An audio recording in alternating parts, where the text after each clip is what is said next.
kupunane he whakatepuranga nā tahu pōtiki nā moko puna no te waipauna rue. Kia ora koutou, ka mihi mahana ki a koutou I tēnei wā. Nau mai haere mai ki tēnei kura, te whare wānanga o Otago ki o tautahi. Kia ora everybody and welcome. My name is Suzanne Pitama. I'm the Dean and Head of Campus here at the University of Otago, Christchurch. And on behalf of our staff and the people that you'll be hearing from today, we want to offer you a very warm welcome on this very, very freezing evening. The waiata that I started with actually was not the waiata I intended to start with, but it's a beautiful waiata. I'm married into Ngāi Tahu, and it is one of the songs my father-in-law taught me. And it is about the moisture or the snow falling upon Mount Aoraki, which it seriously feels like outside tonight, right? But it actually symbolises the knowledge and it signposts the knowledge and importance of transgenerational information to support the well-being of our kaumātua, of our pākeke, to our rangatahi right down to our mokopuna. So the most important things about hauora and ageing well is our ability to pass on knowledge to each other for the wellness of our whole community. So I just felt that was an appropriate way to start this evening, to introduce you and welcome you to our Te Whare Wānanga o Otago, the University of Otago, based here in Christchurch. And I hope you're as excited as I am to hear from the most amazing people that we have to speak to us this evening. And my favourite bit will be the exciting but provocative questions you get to ask at the end. So without further ado, it's my pleasure to introduce you to our MC for this evening, Lauralee Mason, who will orientate us and introduce us to the evening. Kia ora, Lauralee.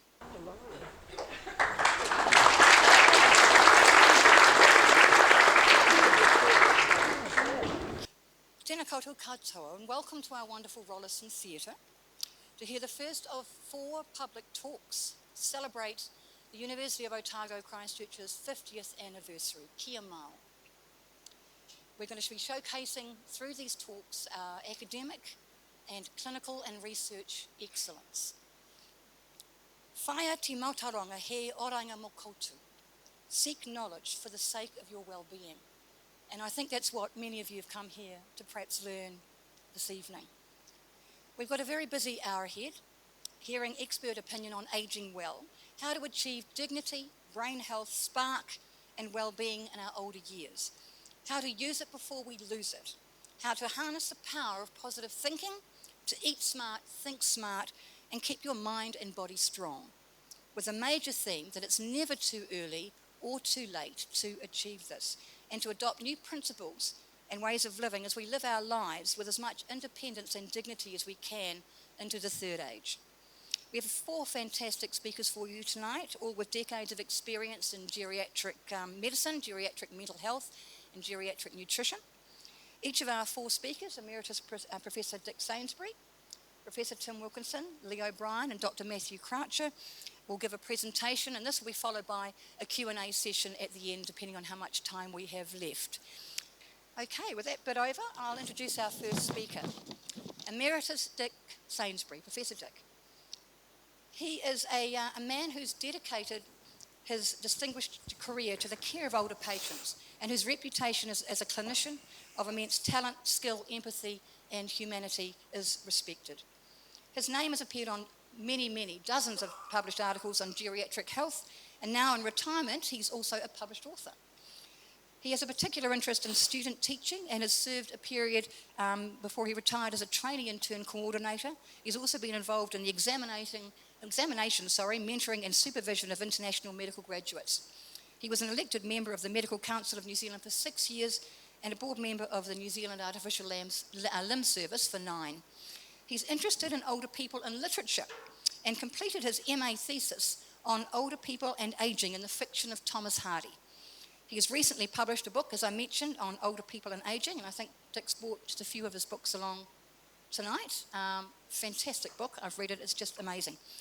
He was president of the NZGS between 2002 and 2005, and Dick remains deeply involved in helping out older Kiwis, including sitting on the Medication Advisory Committee for Ryman Healthcare.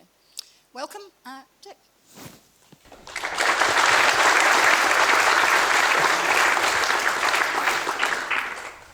Tēnā koutou katoa. People often ask me, well, when exactly are you old? And they're expecting an answer for me to give an answer in terms of years, in terms of a birthday. Perhaps they're expecting 65, because that's been the traditional retirement age and is the age at which we currently get superannuation.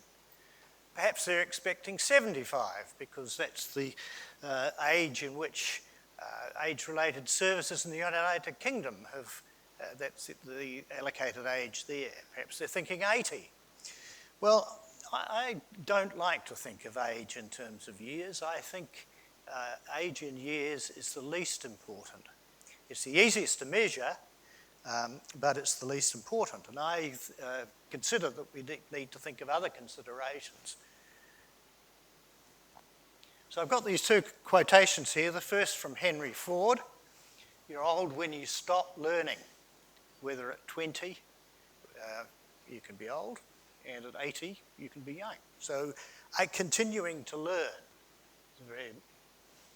The second one is from Sir Robin Day, who says the frequent menace of old age is it often imprisons its victim in the departure lounge of life. Now, we don't want this. It's not a departure lounge. It's not a type of Coro club for the long journey. There's no free food and drink for a start. But we need to recognise that this is bonus time. These are bonus years, and they can be used excitingly and productively. And that's what we should be aiming to do. So, here am I, an old man, in a dry season, being read to by a boy, waiting for the rain. And I am what I am because of all the forces that have acted on me every day of my life. And I am, what you see now is the almost finished product. And but there are many of these forces, and they're very important in influencing how we age. And I've got four big ones up there. The first is chronological age. You're as old as your years. Now, as I said before, I think this is the least important of the lot. We're all going to be 90 minutes older at the end of this presentation than we were before, and we can't do anything about that. The next one is biological aging, which is as old as your arteries. And this is a mixture of both genetics and disease.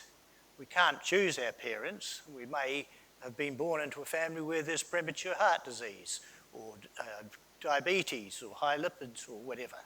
We can't do much about that, but we can modify lifestyle situations to overcome that.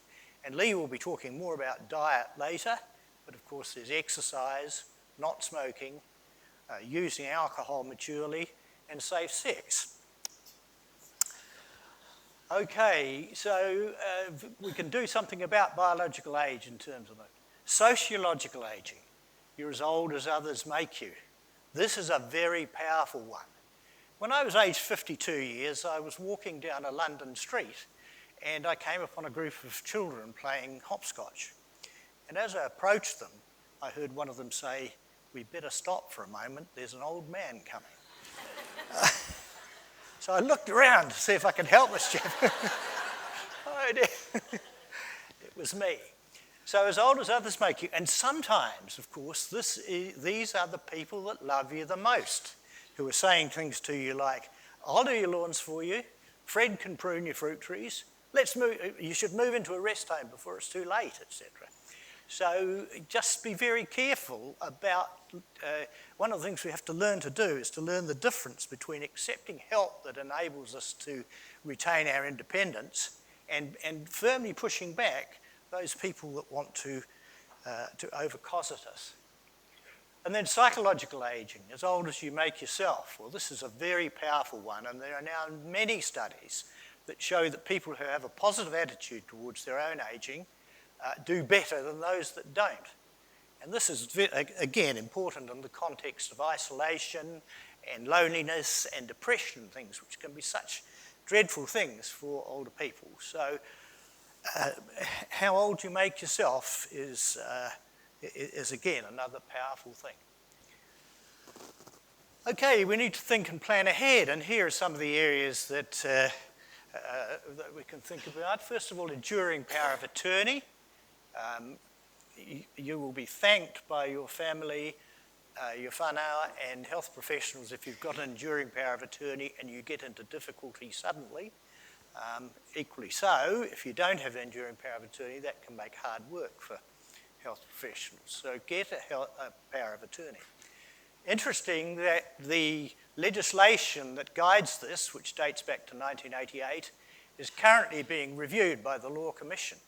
So it's very likely that new legislation governing this side of things will be available at some stage. But of course, last time they nearly got it there was an election, and things do tend to get buried by elections. What if I become unable to drive? Well, that's again, we need to be planning for that. I very much like what they do in Oregon when they do a driving assessment. They don't just say, you're failed, op it. They say, I'm afraid you won't be able to drive again, but here are the range of options available to you to enable you to maintain your mobility. In other words, it's an enabling exercise rather than a high-stakes pass-fail examination. Advanced directives. We need people to know what our choices are in terms of failing health when we get older. Not just the relatively straightforward one of cardiopulmonary resuscitation, which is what do I want done if my heart stops suddenly, but more complex sort of things. Should my heart failure get worse? Do I want to be rushed in from my rest home to emergency department, or am I quite content for them to try and manage it here? What if I get pneumonia when if I've got a neurological disease, and so on and so forth? We need to be articulate about what our care wishes are. So that's ceilings of care. Now, this just emphasises that there are very many ways of finding meaning and joy. And I'm not going to go through all of them, but I'm going to emphasise two. I'd like to emphasise those activities that enable you to be social and with others. So those are very, very good activities to help combat isolation and loneliness and so on. So those sort of things. But then right at the bottom, write your memories or a play about your life experiences. Now, I have done many, many ward rounds in my time where I've been told really interesting things by a patient. And I've said to them, I hope you've got that written down. And almost invariably they say, but no one else will be interested. Well, I tell you, everyone is interested. Grandchildren are interested, and oral and written narrative are such an important part of our lives and our ageing. So really do get it written down. I'm spending a couple of interesting things at the moment working with a couple of people who've got dementia, who are beginning to forget, and trying to get their life stories down before it becomes too late. So write your memories or a play about your life experiences. Okay, the environment. Outside this building there is a set of traffic lights, and the set of traffic lights has got a cross now sign. And when the green person comes up and it says cross now, it assumes a walking speed of 1.8 metres per second. Sorry, 1.3 metres per second. But the average walking speed of a fit 80-year-old woman is 0.8 of a metre per second. So she's always going to be 2/3 across the thing before it changes. And you only need some keen merchant to want to do a quick left turn, and she's in trouble. Similarly, in the 1980s and 1990s, the first step you take to get on a bus was 8 centimetres higher than the average step for a fit 80-year-old woman. That's been corrected now, and the bus steps are lower. And I don't hear any young people complaining about the fact that the bus steps are lower, and everyone has benefited. So we need to think about the environment. When I was last in Rotorua, which was 2017, it was the year that they declared themselves the first dementia-friendly city in New Zealand. And I'm actually quite keen to go back there at some stage and see just exactly what that means, what they've actually done about making it a dementia-friendly city. So I'll leave you with these lines from Ulysses, Tennyson's dramatic monologue, which has many, many memorable lines in it. And I've actually used All Experience as an Arch as the title from this poem, as the title of my book.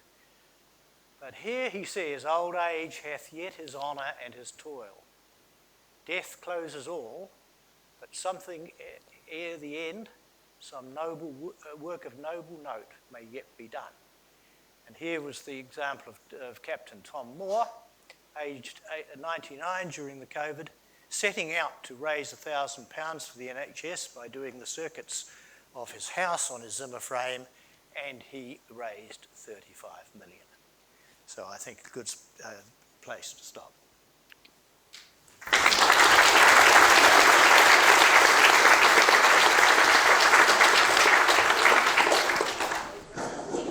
Our next speaker, Professor Tim Wilkinson, is also a man of immense experience and skill in the geriatric field. As a consultant geriatrician for over 30 years for Te Whara Ora Canterbury, formerly the Canterbury DHB, of course. He's a published academic and an academic clinician juggling multiple roles. He too is a taonga, a bit of a treasure here at University of Otago, Christchurch. He's one of 2 of our deputy deans on our campus, and he's currently acting dean of the Otago Medical School, so a very busy man right now. He's also deputy editor of medical education, section editor of BMC Medical Education, and a member of the editorial board for Focus on Health Professional Education and the Australasian Journal of Ageing. Amongst his numerous awards, in 2016 he received Australasia's highest honour for medical education and a University of Otago Gold Medal for Research Excellence in 2019. Tim.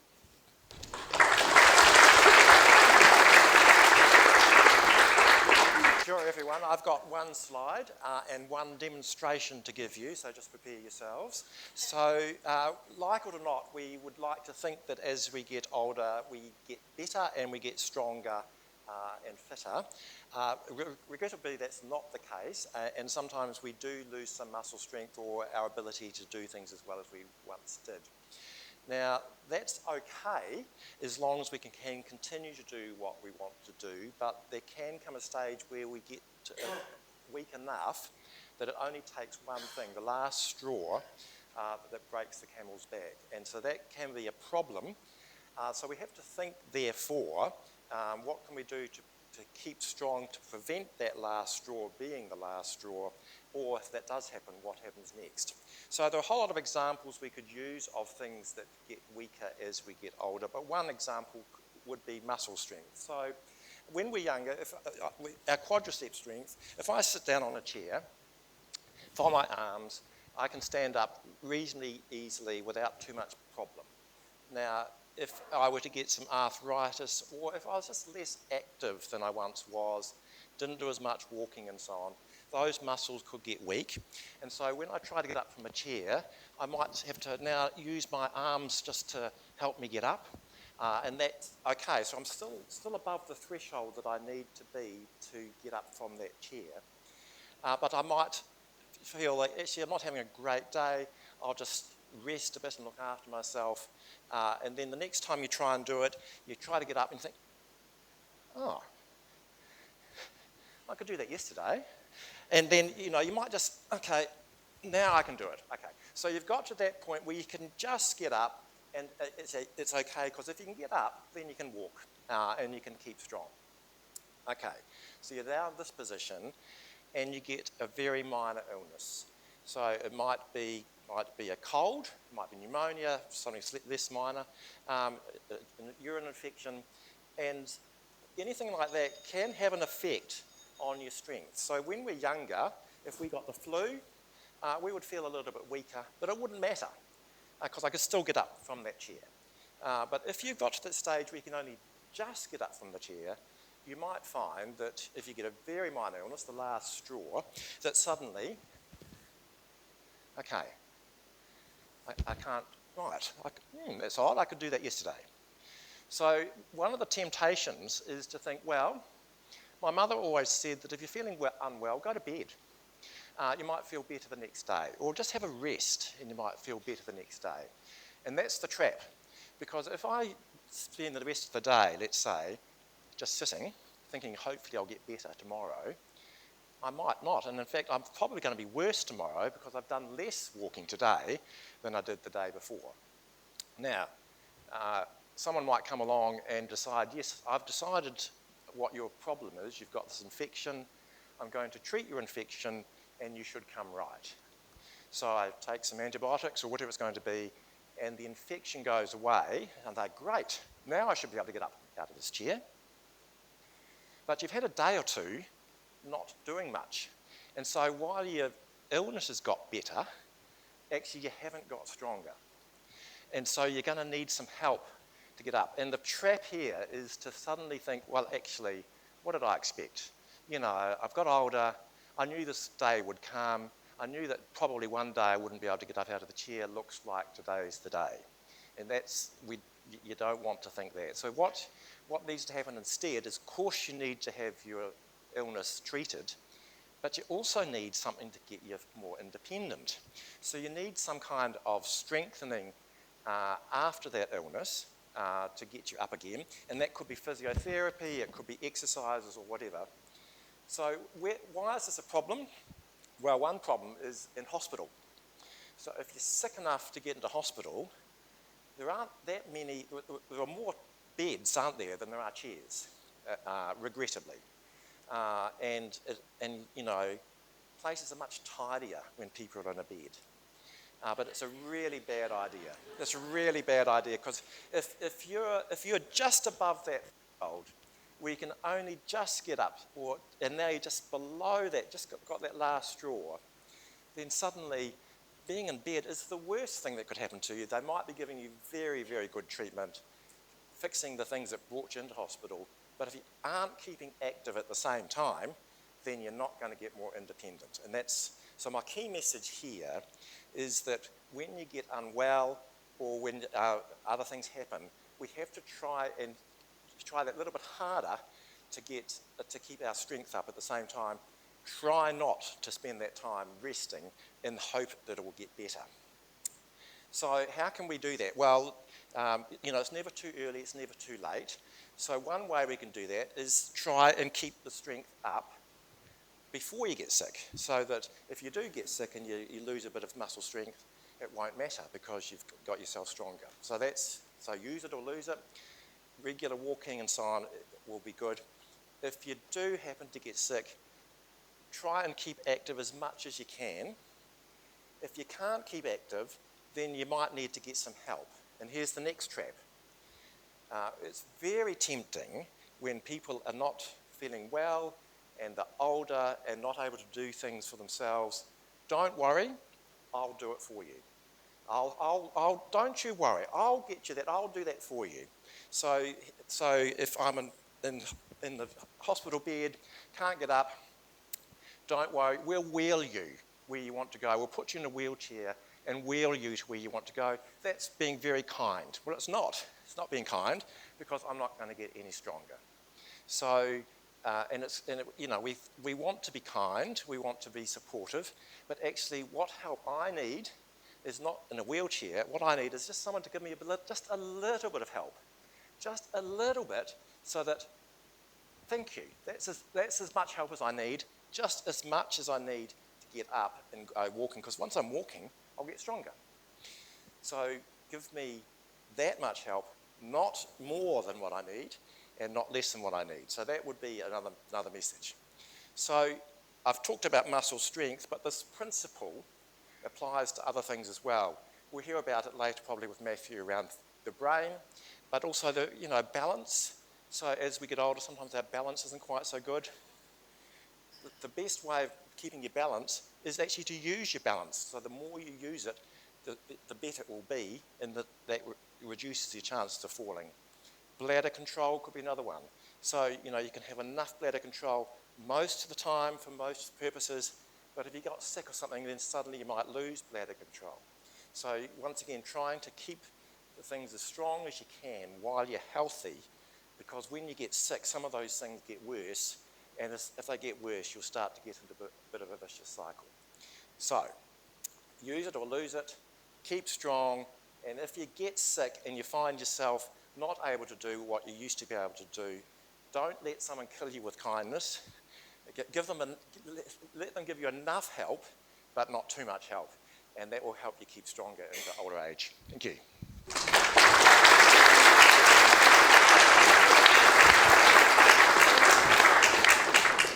Wonderful advice. Thanks so much, Tim. Now, Lee O'Brien is next up. Welcome to Lee. She's a registered dietitian, currently working in private practice here in Christchurch.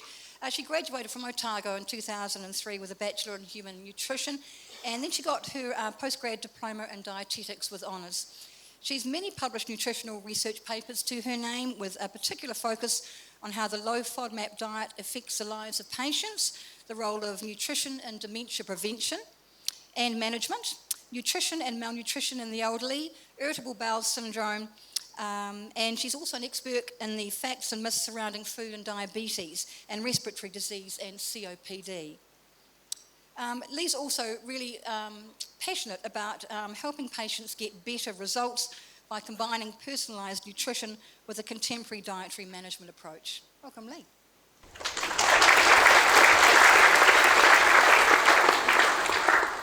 Thank you. Right. I just don't feel hungry, or I don't think I could eat anymore. I hear this all the time when I go and visit residents in aged care who have lost weight, and they're right. They don't feel hungry. Why is that though? It's not because they've suddenly just got old.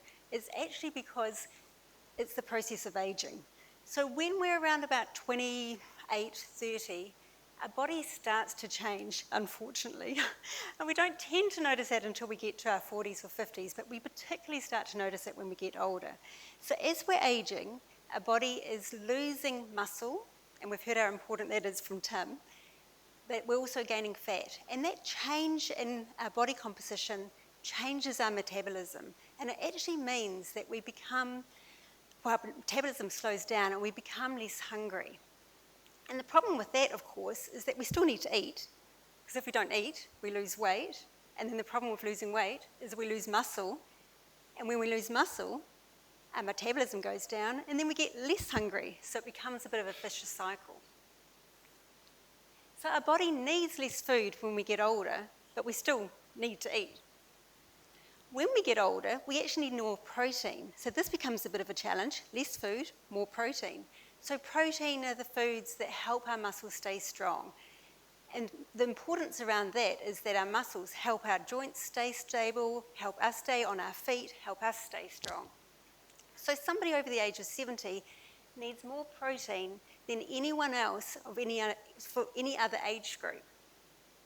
And the really important thing about that also is that the other sucky thing about getting older is that our body's not so good at absorbing some of that, the stuff from food that we need to keep us healthy, and protein's one of those things. So we're not as good at taking all the protein from one meal and absorbing it and getting it into our muscles. We actually need to have protein throughout the day. So some at breakfast, some at lunch, some at dinner. Breakfast is usually okay. Lunch, if you're anything like my dad, who would have a tomato sandwich and maybe a cup of soup if he was lucky, not so great. And dinner usually takes care of itself. So protein every mealtime is particularly important. And then the other thing that's really important to help that protein get into our muscles and to make our muscles stay strong and to keep our metabolism up is exercise. So we know being active is really important, but doing some sort of resistant exercise a couple of times a week at least helps our muscles also. So in New Zealand, we might think that the most common food that we eat to provide protein as we get older is meat, but actually for our older age adults in New Zealand, bread and milk are the two main food sources that provide the bulk of our protein. So when we get older, it's not the time to be thinking about doing any crazy diet, low-carb diet or dairy-free diet, because these two foods provide a lot of the protein that we need throughout the day. So we need more protein, but we also need more calcium. So as an older person, we need 25% more than someone who's pregnant.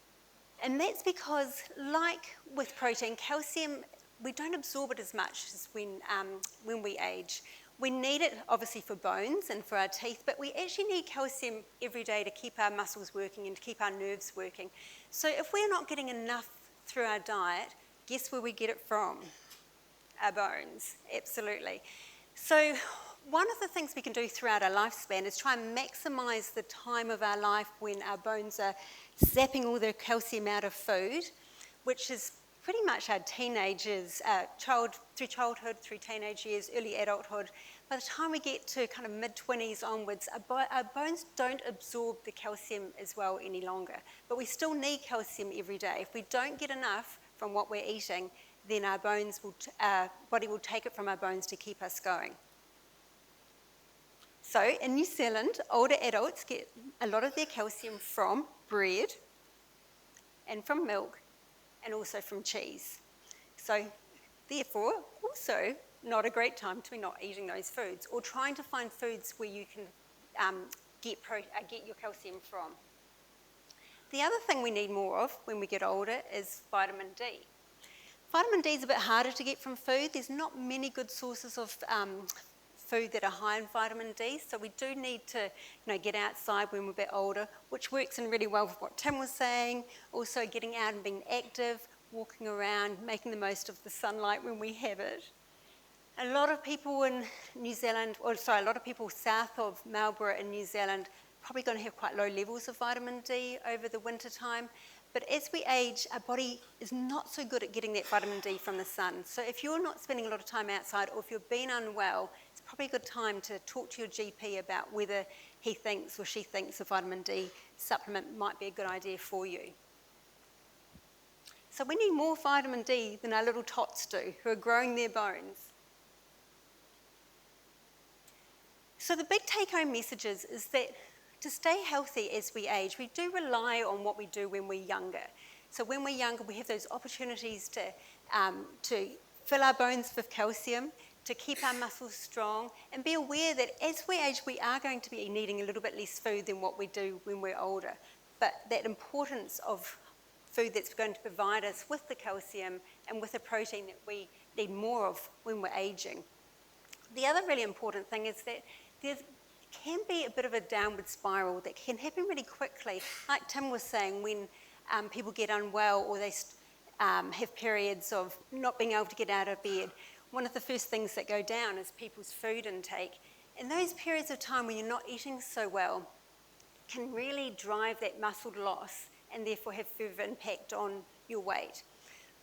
So worrying about how we look is not a great thing to be thinking about as we age. We should be worrying about how we feel and how our body is coping. I just want to illustrate this before I leave with this little story about an almost 100-year-old that I met in a rest home that I was asked to go and see this lady at. She had been losing some weight for probably about 6 weeks, and so the nurses wanted me to come and find out what was going on. So I had a wee chat to her, gorgeous wee lady. She was about to turn 100.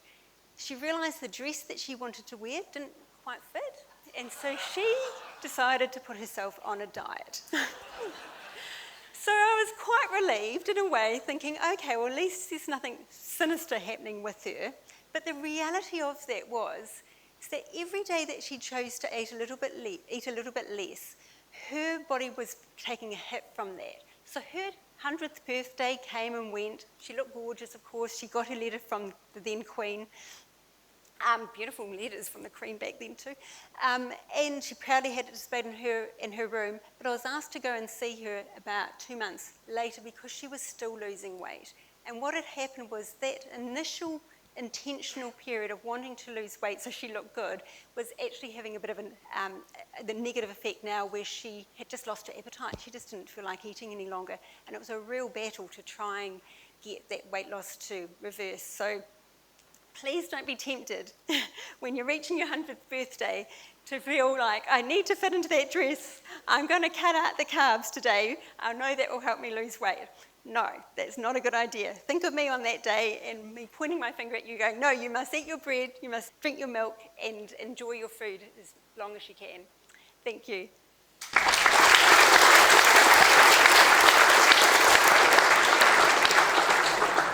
Thanks so much, Lee.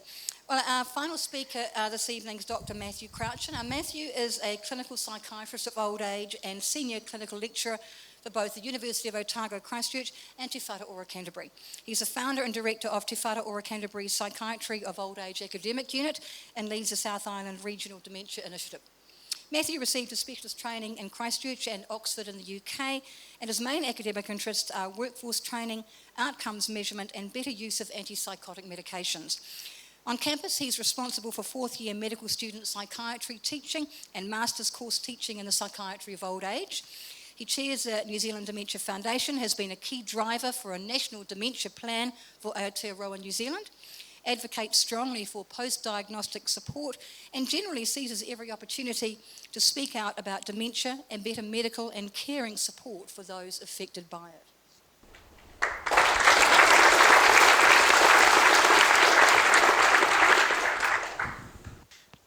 Thanks very much for the introduction and kia ora kia koutou. I was so thrilled to hear that it's now reached the stage of being a treasure, Tim. But I can't really claim to being a treasure. I've always thought that Tim was a treasure, but I am an old age shrink, which means that I'm a specialist kind of from the neck up. And thinking about dementia, as you've heard from Lorelei, is one of the things that I spend a lot of my time doing, and there'll be more than one person in this room that is kind of a little bit interested in the question of how could I prevent myself, possibly, from developing a dementia. Dementia is kind of the new cancer. It's the thing that you really, really don't want and that you might be ashamed to tell your next door neighbour that you had. And that's studies have shown, not just my opinion. You know, it's become a stigmatized and very feared thing. But I want to sell you on the idea that dementia prevention is not what you should be thinking about. And it's not what I prefer to think about. Promoting brain health is a much better thing to think about and much more in line with what we're talking about tonight with healthy aging. Now, one reason why that's true is because most of the methods that I might try and convince you about that might help us to prevent dementia or to lower our risk of developing dementia are actually positive things that you can do. They're not things to avoid, they're things to do. So they're positive. So that's one reason why thinking about healthy brain aging might be better than thinking about dementia prevention. But it's also important because dementia prevention stuff, well, it also works for stroke prevention in the main. It also works for depression prevention in the main. It also works for Parkinson's disease prevention in the main. It's a kind of group of behaviours and things that we can do that are just great for our brains. So there's another reason not to be thinking dementia prevention as sort of a topic that we really need to focus on in our own lives. Actually, it's pretty good for your body too. Some of these same things are also great. Cancer prevention, diabetes prevention, they're just good for you. Another reason why it's not so good thinking about dementia prevention is that it's really hard to maintain our motivation to change our lives by being scared of something. It's much easier to maintain some positive energy to make changes in our lives if we're trying to head for something that's better rather than avoiding something that's worser. Also, I think that focus on brain health is really helpful because it means that if I do cross the line and one day I develop a dementia illness, I don't have to stop doing them because it's too late. It's never too late to do things that can help our brain to be as healthy as it can possibly be, even if I am living with a dementia illness. So I hope I've convinced you. All right, let's think about all the different things that are really important for brain health, noting that these are actually just important for health and well-being in general. At the top of the league table are two things, exercise and diet, and it's no surprise that they're there, I hope, to all of you. And from tonight's talk, I hope that we're becoming convinced that exercise and diet are at the top of the league table. We've claimed it's never too early and never too late. So let's actually try and think about some things that we could be doing early in our lives if we're just newbies at this aging thing, and run through these 5 factors. But let's also think about things that it would never be too late to be doing if we're actually experts at aging. Sitting in this room, we've been doing the aging thing for a long time. So let's run through these and think. So never too early. What about exercise? We've heard a lot from Lee in particular about the importance of building up reserves, for our bones, for example. So when we're young, we want to be as fit as possible and build up our reserves. Well, some of this is important for brain health as well. And one of the key things is getting our cardiovascular fitness as good as it can be when we're younger. But another very important factor is educating our brain as much as possible when we are younger. We shouldn't stop, of course, but when we're young, our brains are very plastic. As anyone who has tried to learn a second or third language after the age of 25 knows, it's a good deal harder than it seems to be for your average 8-year-old. What about diet? Well, here I think the main thing is to be building up when we're young a habit of a balanced diet and moving away from a habit of a restricted diet. A little bit of everything. When it comes to what's good for the heart, the key thing is that from midlife on, so from 30s on, if I can generously bring the 30-year-olds into the audience into midlife, from that age onwards, you're going for your annual or your every 2-year well-person checkups with the GP, and you know what your blood pressure is, and you know what your cholesterol is, and you know that your sugars are in good control, and you know that all of that is sorted. So it's kind of like picking up the bonnet and having a look and saying, you're doing quite well, you might want to tweak that, off you go. It's doing that from midlife and getting those practices well into place. Avoiding toxins. If there was one I would pick from early life, it is cigarettes. General health. I think if I was to round up a group of 30 to 50-year-olds and say there's one thing that I'd really like you to concentrate on with your general health, because we can all understand really crook in any part of my body might not be great for my brain in old age, so we get that. But what would the thing be? It would be to learn different ways of managing stress more effectively in your life. And as we all know, it's not just about me learning ways of dealing with stress better. Sometimes it's about me learning ways of not putting myself in situations which are undeniably going to stress me out. Sometimes you've just got to get out of a bad situation, and no amount of meditation at 6 in the morning will help you to cope with it better. It's just crappy, and you have to stop doing it. Use it or lose it. What would my message be to younger people? It's not Sudoku. It's make sure you're socially really well connected. It's never too late, folks. Exercise. If you round up a group of 90-year-olds and take them literally to the gym, they will put on muscle mass, which they can see in the mirror. It's never too late. This is good for brain health and dementia prevention. Diet. When we're getting into our third age of life, we need to develop cooking habits that we can do So those of us that are pretty useless in the kitchen, it's time to learn how, and that we will do. We need to develop cooking habits that we can and will do. So buying Julia Child's 1,000-page cookbook and making our way through it is not the answer.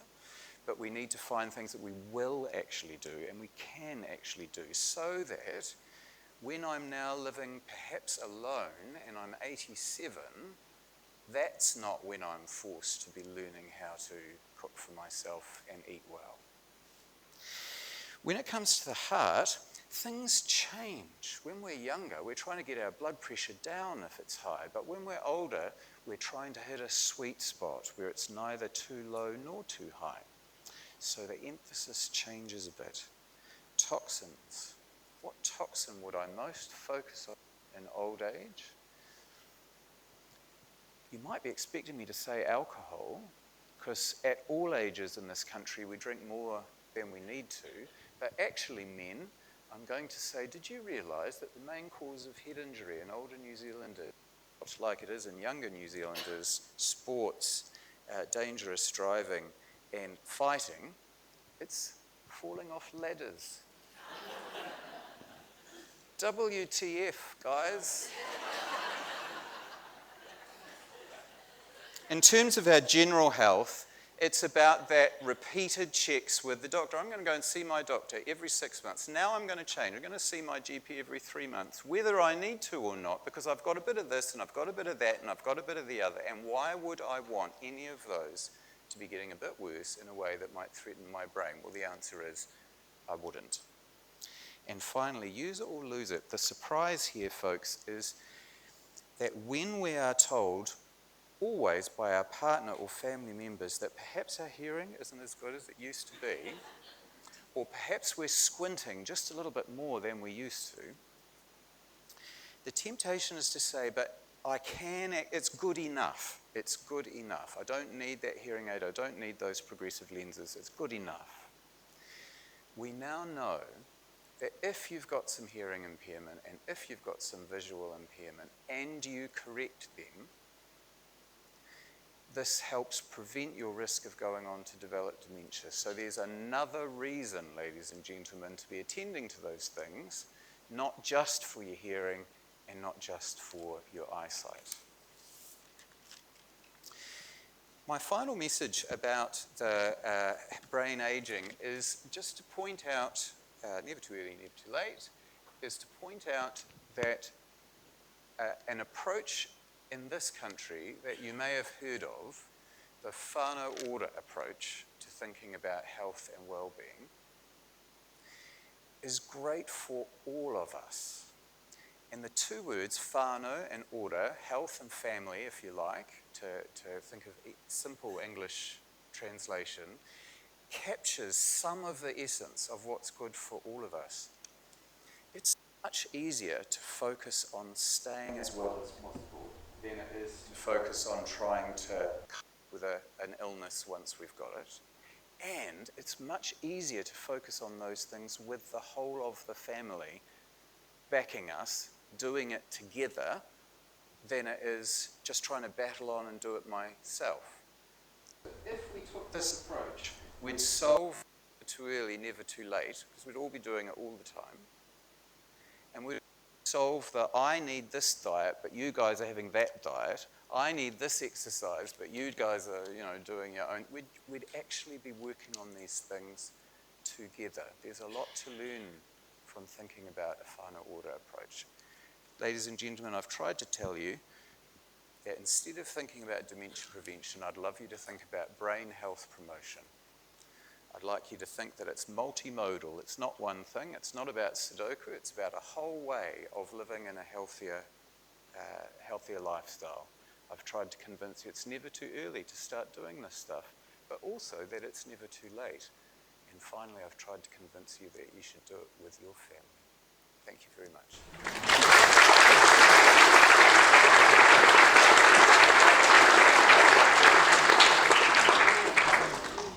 Thank you, Matthew. Gosh, so much to think about. We're doing well for time, so I know many of you will have some burning questions for our experts here. Alex here is going to have a microphone to pass around to anyone who wants to ask a question. And while you're thinking of one up, anyone got a burning one to start with? I can think of one to start with, one for you, Matthew. Seeing the menopause of 20 years, how do you know, not that I'm asking personally or anything, how do you know whether you're getting foggy brain from that or you're getting early onset dementia?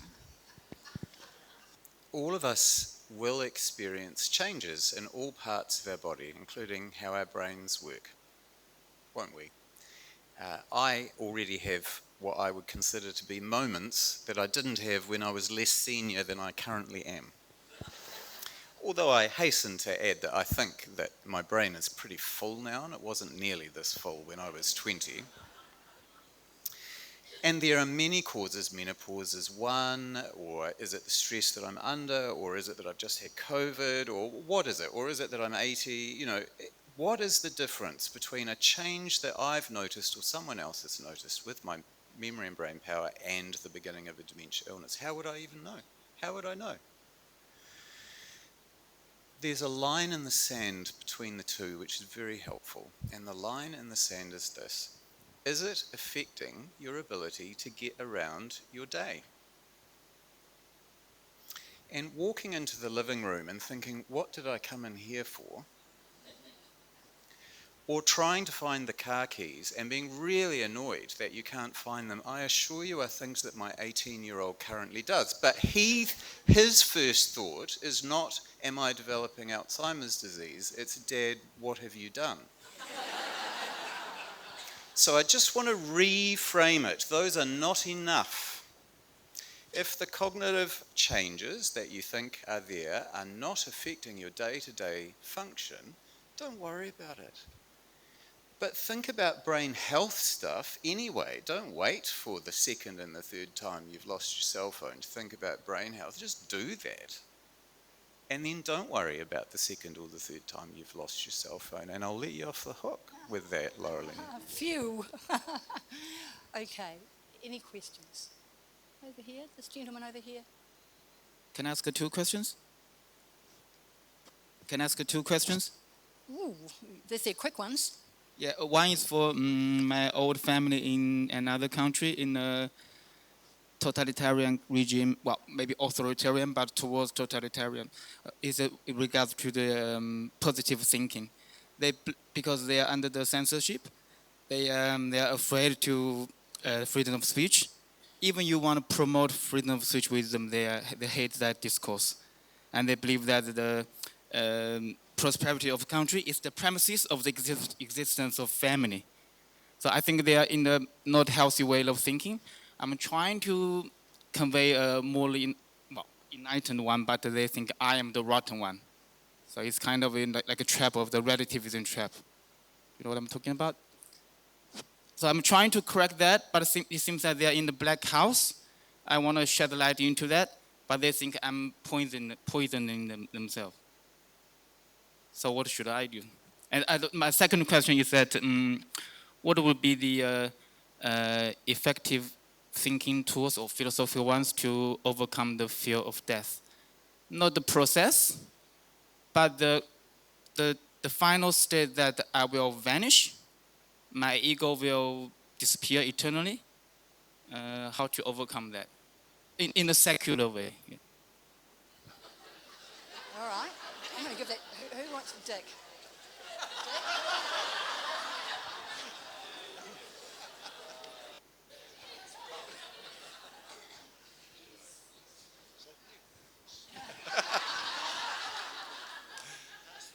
Yeah, I was looking at him, he was looking at me. Fear of death. First of all, it's a natural human thing. You know, one of the things that distinguishes humans is that we can foresee the future, plan for the future, remember the past. And that, of course, gives us a lot of strengths, but it also makes us worry because we can see what's going to happen. So it's part of being human that we worry about what might happen to us. I think my advice about thinking about death is just to plan and to talk to your relatives about what you think a good death might be, because not everyone's got the same view about that. you know, I'm going to quote a friend of mine who said that I'd like to die by being shot by a jealous lover at the age of 80.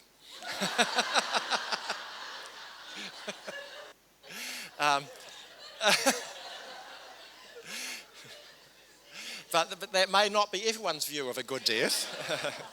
But I think talking to your relatives, talking to the people who care for you, what would a good death mean for me? Where would I want to be? What would I give up to keep alive? What would I not worry about to keep alive? What's worth it for me? So that would be my advice there. Yes, I think it's the concept of conveying to those around us just what we see as the best way of leaving Earth, and I think it needs to be clearly conveyed. One of the things that does worry me is a situation that I'm aware of at the moment where a very elderly woman who has expressed a desire to die is in a terminal care situation.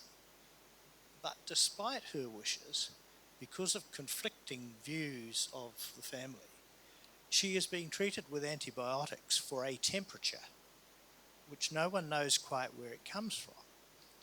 And we've got this sort of, this is the sort of thing that concerns me, the confusion that can sometimes occur, which is all very much a matter of communication. So obviously there's been the enactment of the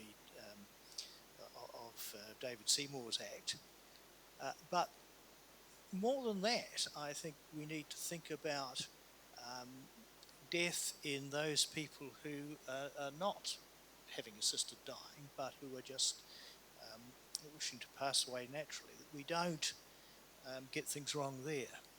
And that an area that sometimes, traditionally, medical people, or not necessarily medical people, health people have been unable to recognise the fact that the person is dying,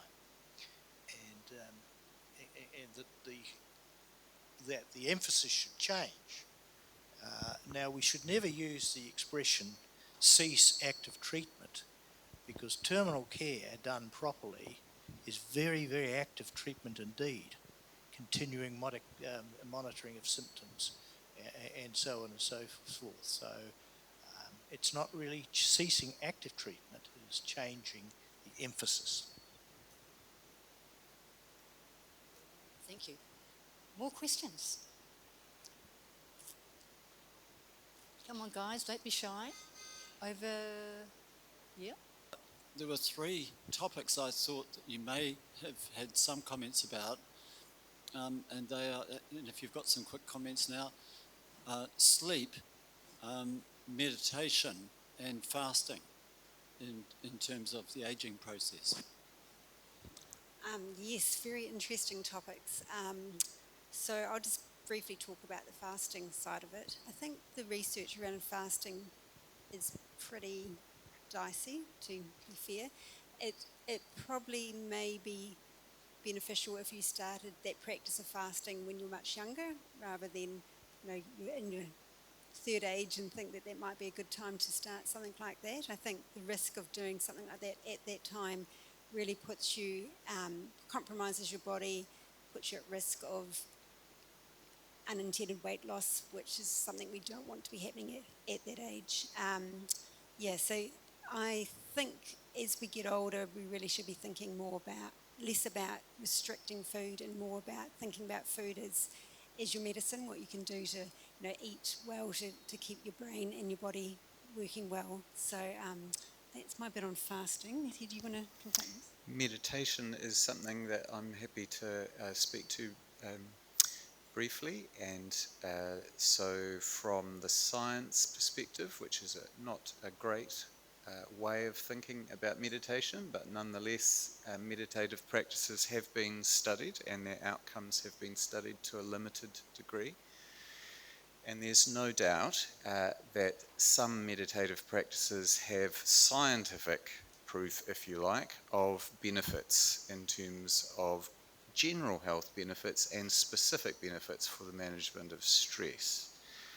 And there's also no doubt that all of the major religious traditions in the world include practices in their strands, although not in every aspect of them, but somewhere in every major religious tradition there are strong meditative practices. So we could look to culture and spirituality for a different type of evidence that this is a good thing in your life for health and well-being. That doesn't mean that you all need to rush out and go to a particular practitioner or a particular guru, but you do need to find a way of being in the present moment and being still. These are healthy things, but how you discover you'll do that is up to you.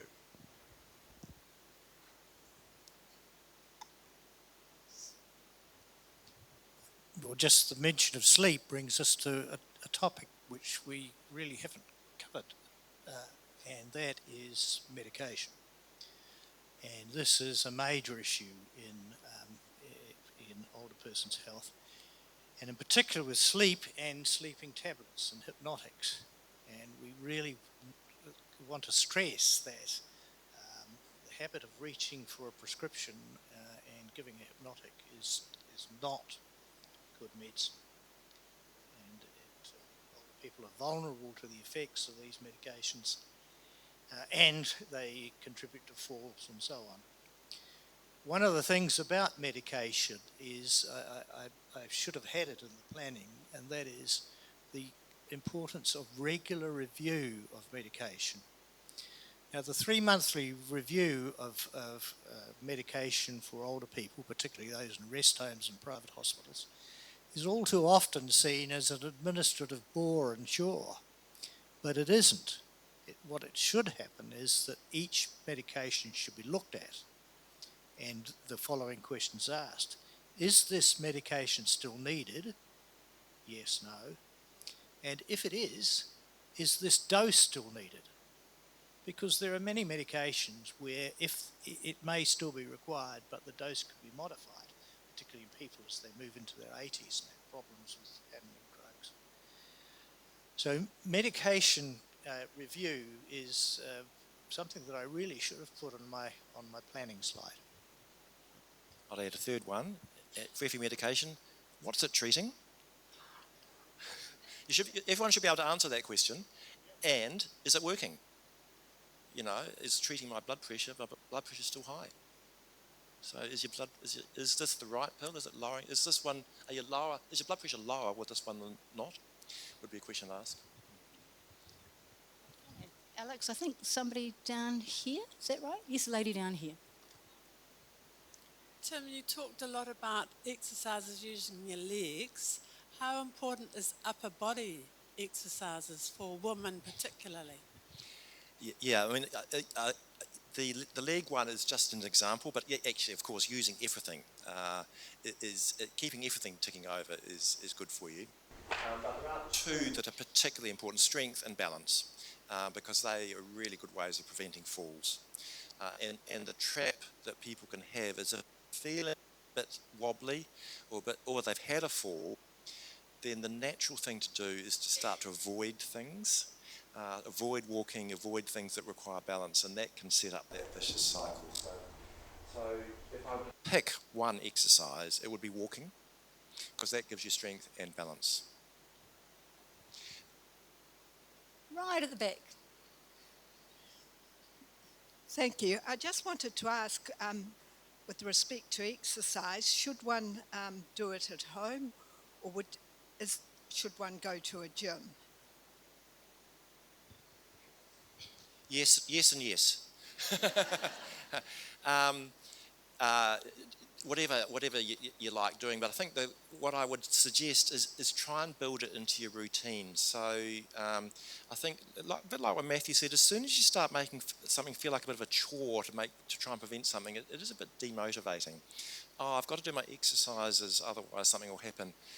I prefer to think of it like, rather than get the newspaper delivered, why don't I walk to the supermarket every day to buy the newspaper?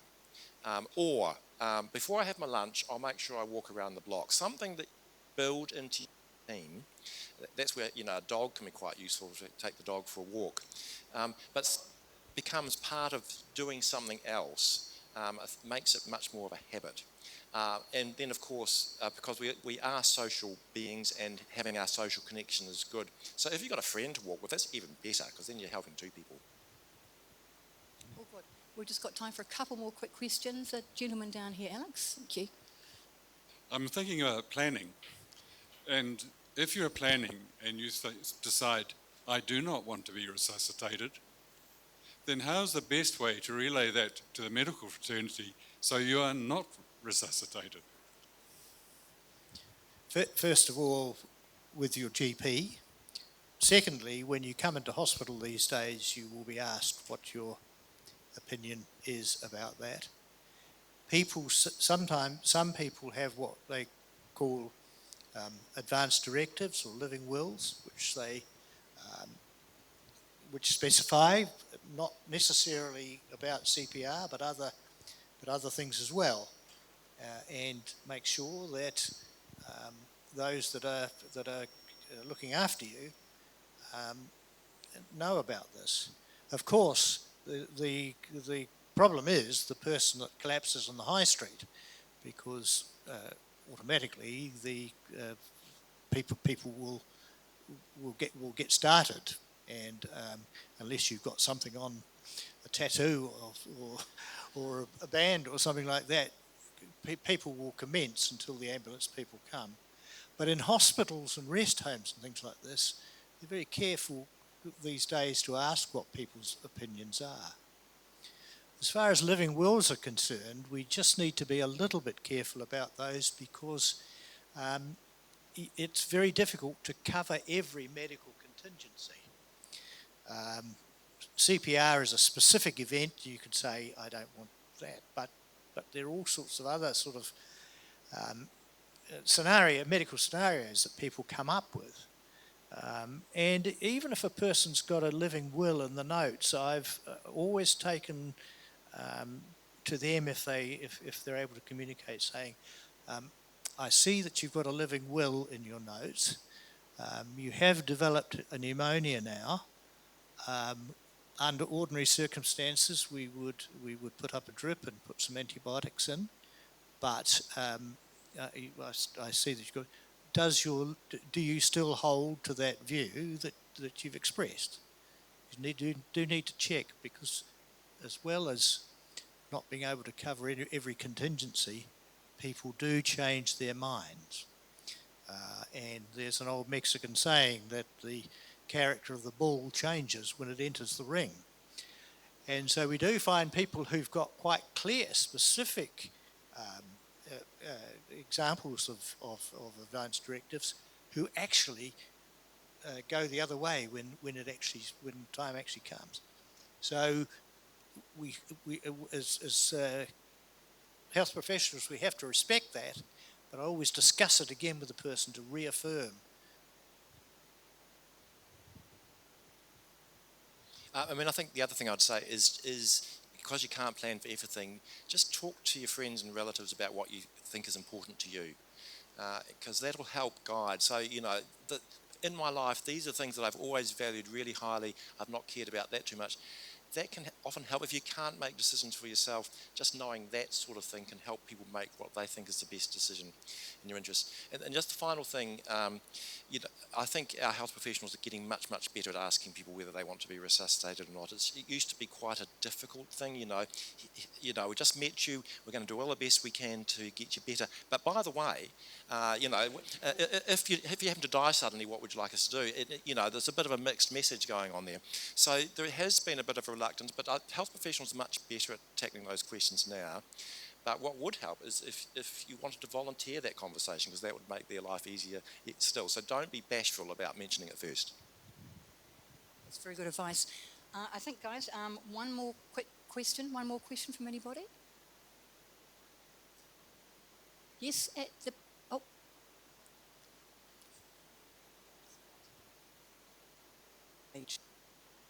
Okay, so your microphone just cut out there, sorry. So it was, how often should you get the bloods done? Yeah? Yeah? Anyone? Yeah? Depends. I mean, cholesterol doesn't change that often.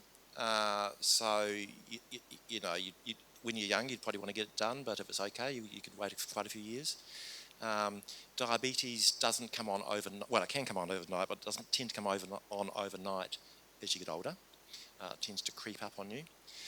So I'm going to go sort of roughly once a year, but that's probably when you're getting a bit low in life. But it doesn't need to be that frequent when you're a bit younger. Right. Look, that was wonderful. As I say, if you've got an absolutely burning question, the chaps and Lee will be here for a little bit longer before we all dash off. But look, I'd like to very much thank all of you for coming along. I hope you've managed to glean some good information about how to use it before you lose it, and